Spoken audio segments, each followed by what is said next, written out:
자, 오늘 우리가 읽었던 십계명에도 분명히 말씀하고 있습니다. 출애굽기 20장 16절. 우리 다시 한번 다 같이 시작. 내 이웃에 대하여 거짓 증거하지 말라. 여러분이 아무 생각 없이 거짓말한다면 여러분은 십계명을 어기는 겁니다. 어떤 사람은 하루에 6번, 어떤 사람은 200번씩 십계명을 어기고 있죠. 자, 그렇다면 절대 거짓말하면 안 됩니까? 무슨 일이 있어도 절대 거짓말하면 안 돼요. 자, 예를 들어서 공산당이 내려왔어요. 담임 목사님 어디 갔냐? 나 구계명 지켜야 돼. 담임 목사님요, 목양실에 숨어 있어요. 왜 꼭 그때 십계명을 지켜 그래? 예? 자, 그러면 이건 어떻습니까? 전화가 왔어요. 엄마가 아들에게 엄마 없다고 그래. 근데 애가 십계명을 지켜야 되잖아. 이렇게 얘기합니다. 엄마 없다고 그래라고 말했어요. 이 세상에 거짓말이라고 해서 다 나쁜 것은 아닙니다. 때로는 필요한 거짓말도 있죠. 해서는 안 된 거짓말도 있고 필요한 거짓말도 있고. 기독교 윤리학에서 거짓말을 4가지로 분류를 합니다. 첫째, 예의상하는 거짓말이 있어요. 예의상하는 거짓말. 맛없지만 아유 정말 맛있네요. 이런 국 처음 먹어봐요. 예의상하는 거죠. 필요 없는 선물인데 아이고 이거 딱 필요한 건데 예의상하는 거짓말입니다. 이런 거는 해도 괜찮아요. 두 번째는 불가피한 거짓말이 있습니다. 진실을 말할 경우에 누군가 피해를 입을 때 담임 목사 어디 갔어? 목양실에 숨어 있는데요. 이거 안 해도 돼. 거짓말 해도 괜찮아. 불가피한 거짓말 이런 거 해도 됩니다. 혹은 재미삼아 농담을 하는 거짓말 있죠. 이것은 합의된 거짓말이라고 하는데요. 서로 불쾌하지만 않으면 괜찮은 겁니다. 이것도. 자, 문제는 4번째, 이웃에게 해를 끼치는 악의적인 거짓말이 있죠. 사기를 친다든지 모함을 한다든지 고의적으로 악의적으로 뒷담화를 한다든지, 자, 이런 거짓말은 하면 안 돼요. 자, 오늘 본문에 나오는 이 9계명이 바로 그런 악의적인 거짓말입니다. 다시 한번 보겠습니다. 내 이웃에 대하여 거짓 증거하지 말라. 절대 거짓말하지 말라 이게 아니에요. 내 이웃에 대하여 거짓 증거하지 말라 이렇게 되어 있습니다. 거짓말이 아니야. 그러니까 9계명은 거짓말하지 말라는 계명이 아니라 거짓 증거하지 말라는 계명입니다. 다시 말하면 절대 거짓말하지 말라가 아니라 거짓말 중에 거짓 증거를 하지 말라고. 자, 그러면 질문. 목사님, 거짓 증거가 뭡니까? 자, 몇 가지 제가 학자들의 해석을 쭉 모아서 나누어서 몇 가지 설명을 좀 드리겠습니다. 한 3가지로 우리가 이 거짓 증거를 생각해 볼 수 있습니다. 첫째는 뭐냐? 법정에서 일어나는 위증이 거짓 증거입니다. 이 본문에서 말하는 이 거짓 증거는 사실 법정에서는 법정적인 용어예요. 많은 분들이 이 9계명을 거짓말하지 말라는 계명으로 알고 있는데 아니에요. 원어를 보시면 이 9계명은요, 법정에서는 법정적인 그런 용어입니다. 한마디로 말해서 법정에서 위증하지 말아라. 원래 이스라엘은 복수 증인 제도를 택했습니다. 자, 증인이 나와서 증언을 할 때 한 사람이 하면 안 돼. 2사람이 해야 돼. 2사람이. 자, 그런데 문제는 이 2사람이 사전에 모의해서 짜고 거짓말할 수 있잖아요. 그게 위증이죠. 자, 오늘 본문은 바로 그 얘기를 하는 겁니다. 법정에서 위증하지 말아라. 미리 짜고. 성경에 보시면 나봇의 죽음이나 예수님의 죽음이나 스데반 죽음 다 보시면 다 법정에서 짜고 모의해서 거짓말하는 거잖아요. 예수님의 죽음도 사내들인 공회에서 다 짜고 거짓말한 겁니다. 성경은 그런 거짓말을 하지 말라는 겁니다. 자, 오늘 본문을 원어의 근거에서 직역하면 이렇습니다. 들어보세요. 내 이웃에게 불리한 거짓 답변을 하는 증인이 되지 말라.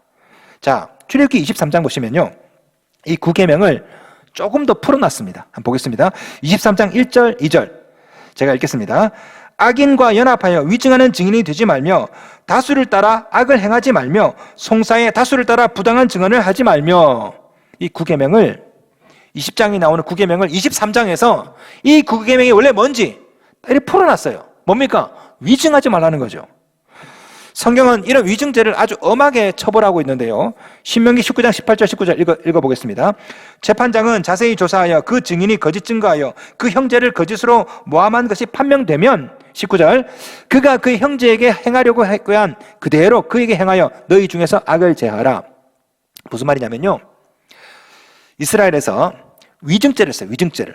그러면 만약에 이게 이제 이 증언이 위증이라고 판명이 났으면 10년짜리 재판이면 그 위증한 사람에게 10년형을 선언하는 겁니다. 아주 무서운 거죠. 우리나라 형법 제 152조를 보니까요, 위증죄에 대한 처벌에 대해서 이렇게 기록하고 있어요. 들어보세요. 법률에 의하여 선산 증인이 허위의 진술을 할 때에는 5년 이하의 징역 또는 1천만 원 이하의 벌금에 처한다. 여러분 잡으세요. 성경은 위증하면 10년짜리 징역이면 위증죄가 그 사람이 10년형, 5년짜리 재판이면 위증한 사람에게 5년을 부과했습니다. 죄 지은 사람도 5년, 위증한 사람도 5년. 그런데 한국은 처벌이 약해요. 위증해도 1,000만 원 이하 벌금 내면 끝이야. 그러니까 우리나라에는 위증이 많아. 정치인들 나와가지고 기억이 안 납니다, 한 적이 없습니다. 다 위증해. 왜? 벌금 몇백만 원만 내면 되거든. 성경은 아주 엄하게 그렇게 처벌을 규정하고 있습니다. 위증하면 그 죄인하고 똑같이 징역에 처한다. 여러분, 어떤 이유로도 위증하시면 안 됩니다. 물론 이런 일이 없어야 되지. 법원에 갈 일이 없어야 돼. 예? 그죠? 하지만 만약에 혹시라도 여러분이 법정에 서게 되더라도 여러분의 이득 때문에 혹은 누군가를 모함하려고 거짓으로 증언하시면 안 됩니다. 오늘 본문은 바로 그 뜻이에요. 자, 그러나 오늘 본문은 이 위증죄 말고도 또 다른 뜻이 있습니다. 둘째, 일상생활에서 일어나는 이웃을 향한 악의적인 거짓말도 거짓 증거입니다. 이웃을 향한 악의적인 거짓말. 자, 오늘 본문을 가만히 보세요. 거짓 증거하지 말라가 아니라 그 앞에 뭐라고 되어 있습니까? 내 이웃에 대하여 거짓 증거하지 말라 되어 있죠. 내 이웃에 대하여. 이 이웃이 누굽니까? 이웃이라는 말이 원래는 먹다라는 말에서 나왔어요. 그러니까 이스라엘 사람들은 누가 이웃이냐? 같이 밥 먹는 사이. 그게 이웃인 거죠. 그런데 오늘 본문에 보시면 내 이웃에 대하여라고 되어 있어요. 대하여. 히브리어로 브레아카라는데요. 이 말은 영어로 against입니다. against. 영어 성경을 보시면, 여러분 영어 성경 있으시면요, 킹 제임스 버전이나 NIV 보시면은 against your neighbor 이렇게 되어 있습니다.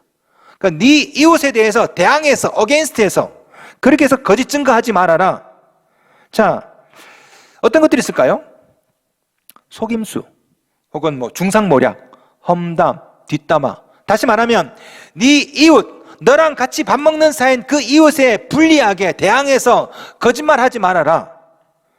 이 9계명을 조금 더 풀어놓은 것이 23장이라고 그랬죠. 다시 한번 읽어볼게요. 23장 1절 말씀.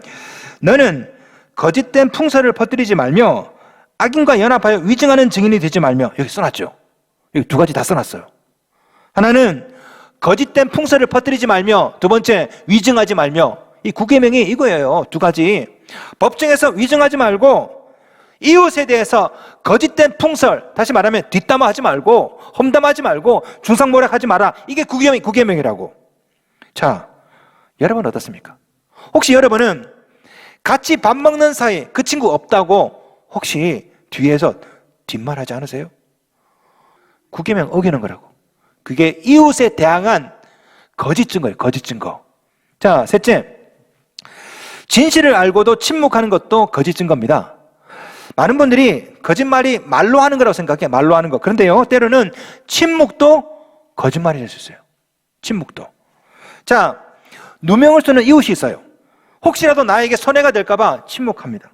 그것도 거짓 증거입니다. 자, 앞에 불의가 있어. 불의가 있는데 귀찮아서, 혹은 내가 손해볼까 봐 괜히 침묵하는 것도, 이것도 거짓 증거죠.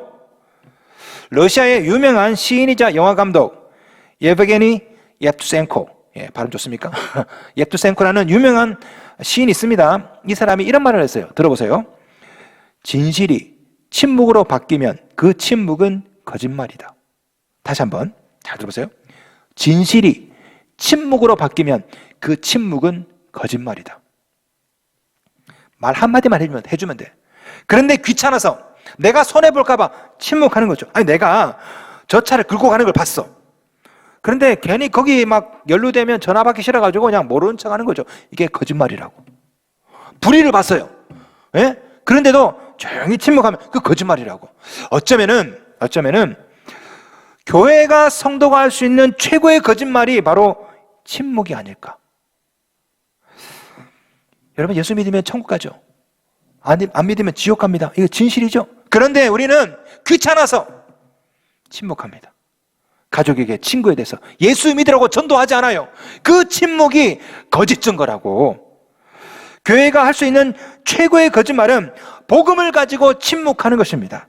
진리를 잘못 전하는 이단들, 걔네들만 문제가 있는 게 아니라 진리를 가지고서도 이 진리를 말하지 않고 침묵하는 것도 얼마든지 잘못된 죄일 수가 있다고요. 자, 이 컵 안에 독약이 있습니다. 독약이.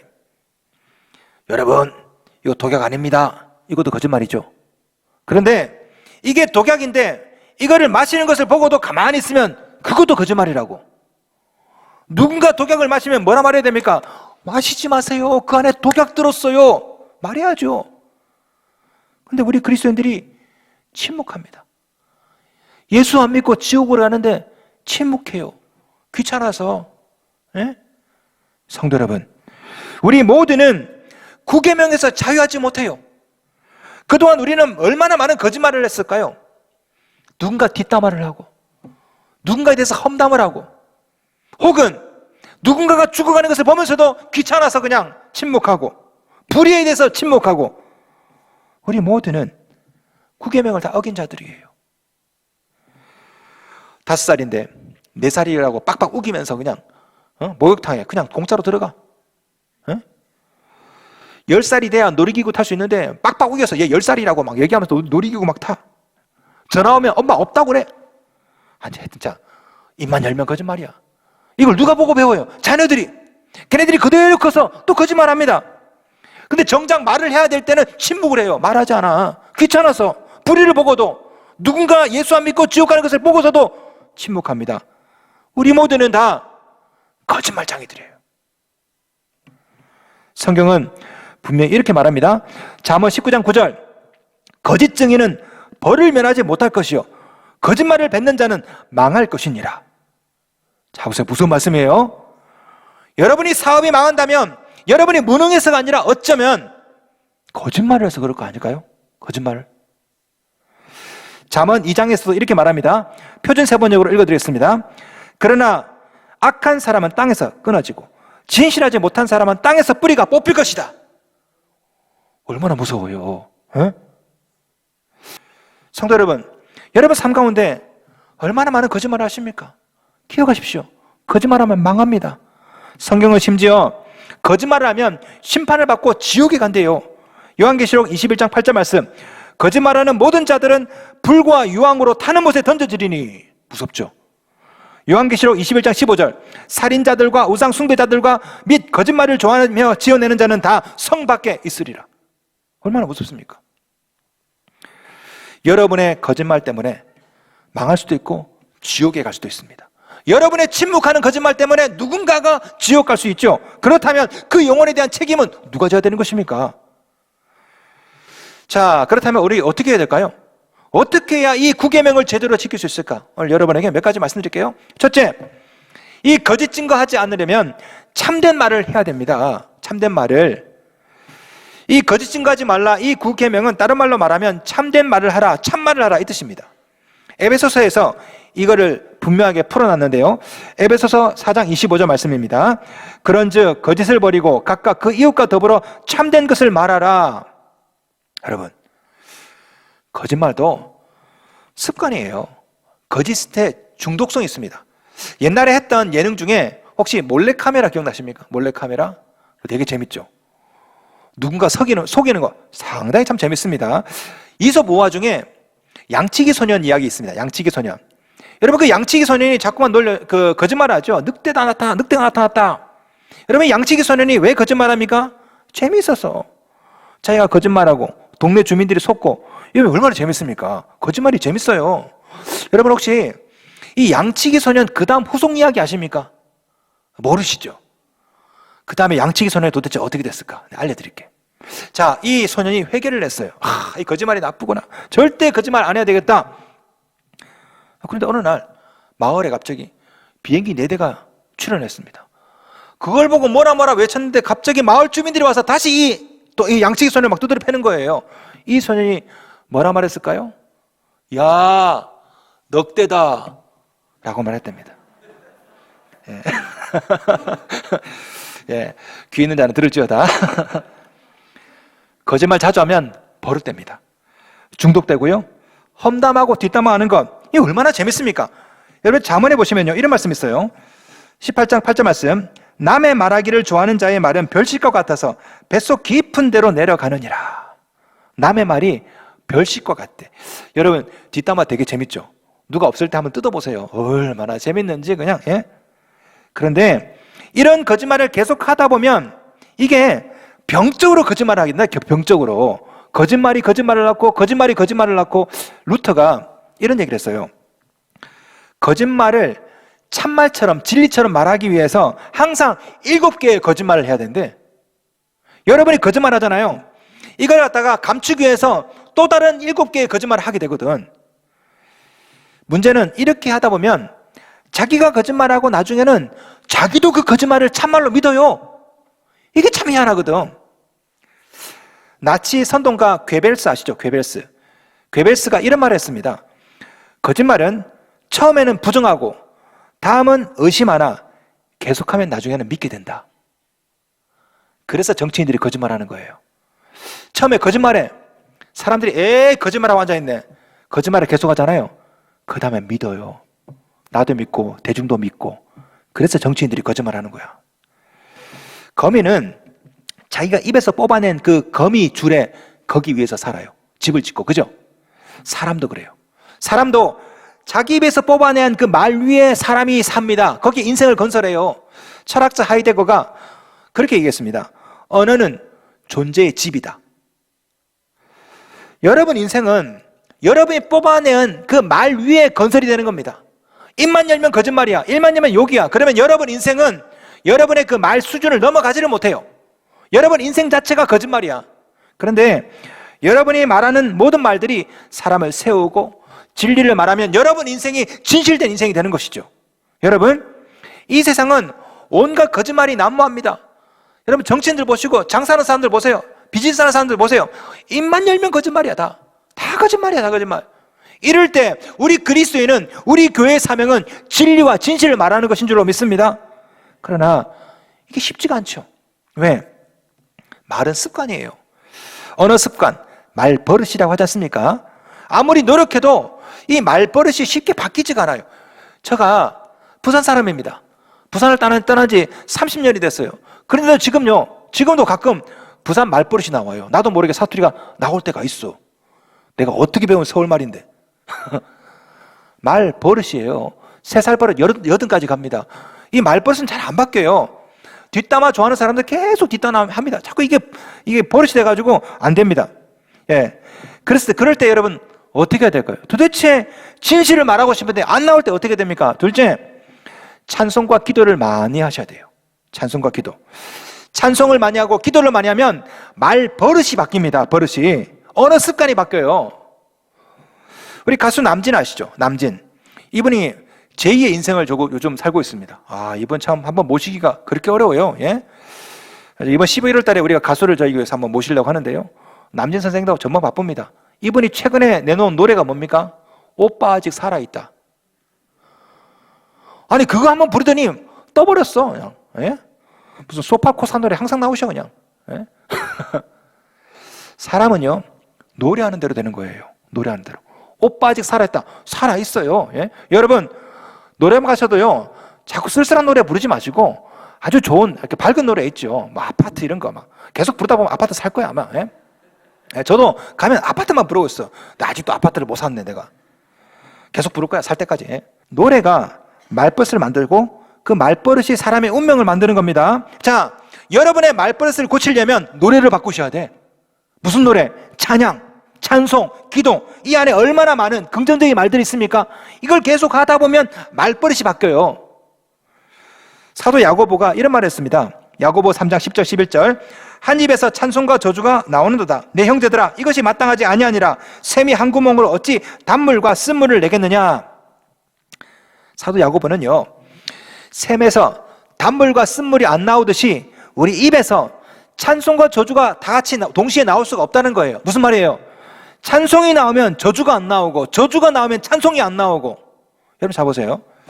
사람의 기관이 다 2개입니다. 눈 2개, 코 2개, 귀 2개, 팔 2개, 발 2개. 입은 하나죠. 하나예요. 찬송이 나오면 그 시간에 저주가 안 나와요. 여러분 중에 그렇지 않습니까? 입이 막 2개로 움직여서 찬송과 저주가 막 같이 나오고 그런 분 없죠? 찬송이 나오면 저주가 안 나오고 저주가 나오면 찬송이 안 나오고 입이 하나이기 때문에. 자 보세요. 여러분이 계속 찬송하고 기도하고 이렇게 하면 여러분 입에 거짓말이 나올 수가 없어요. 저주가 나올 수가 없다고. 왜? 입이 하나거든. 두 개가 나올 수가 없어요. 성도 여러분, 우리가 매일 찬송하고 기도하다 보면 우리 언어 습관이 바뀔 줄로 믿습니다. 거짓 증거가 나올 수가 없어요. 찬송하고 기도하십시오. 우리는 혀를 제어할 수가 없어요. 성경은 분명히 말합니다. 야고보 3장 8절, 혀는 능히 길들일 사람이 없나니. 길들일 수가 없어.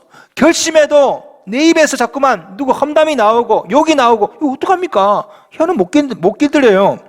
그러나 그래서 우리는 늘 끊임없이 찬송하고 기도해야 되는 거예요. 찬송하고 기도하면 이 혀가 쓸데없는 말을 안 해요. 거짓 증거를 하고 험담을 할 수가 없습니다. 왜? 찬송하고 기도하기 때문에. 그래서 새벽 기도 반년만 해보세요. 말이 바뀝니다. 언어 습관이 바뀌어요. 여러분 운전할 때 막 쓸데없이 막 뉴스만 계속 듣지 마시고 찬송을 틀어보세요. 계속. 여러분 언어 습관이 바뀌어요. 언어 습관이 바뀌고 말버릇이 바뀌면 뭐가 바뀝니까? 인생이 바뀐다고. 왜? 언어는 존재의 집이기 때문에. 여러분 차 타고 운전할 때 늘 찬송하고 늘 기도하다 보면 그것이 여러분의 운명을 바꾸는 것입니다. 바로 여기에 9계명을 지키는 가장 완벽한 비밀이 있습니다. 무엇입니까? 우리 힘으로는 9계명을 지킬 수가 없어요. 왜? 내 혀를 내가 제어할 수 없기 때문에 우리는 기도와 찬양, 말씀을 통해서 주님 안에 거할 때 자연스럽게 9계명을 지키는 것입니다. 마귀의 속성이 뭡니까? 거짓말이에요. 거짓말. 요한복음에서 우리 주님이 마귀에 대해서 이렇게 말했어요. 요한복음 8장에 보시면요, 너희는 너희 아비 마귀에서 났으니, 끝에 보시면 그가 거짓말쟁이요 거짓의 아비가 되었습니다. 마귀는 거짓말장이야. 아담과 하와 거짓말했죠. 선악과 따먹으라고. 그래서 온 인류가 다 죄를 짓게 되었습니다. 마귀는 거짓말장이라고. 여러분 싸우는 집안, 안 되는 집안 보세요. 거짓의 영이 그러니까 난무합니다. 싸우는 교회 보세요. 순전히 거기 보면 역사하는 영들이 다 거짓의 영이야. 마귀의 속성이 거짓이기 때문에. 그런데 하나님의 속성은 뭘까요? 하나님의 속성 진리와 진실이죠.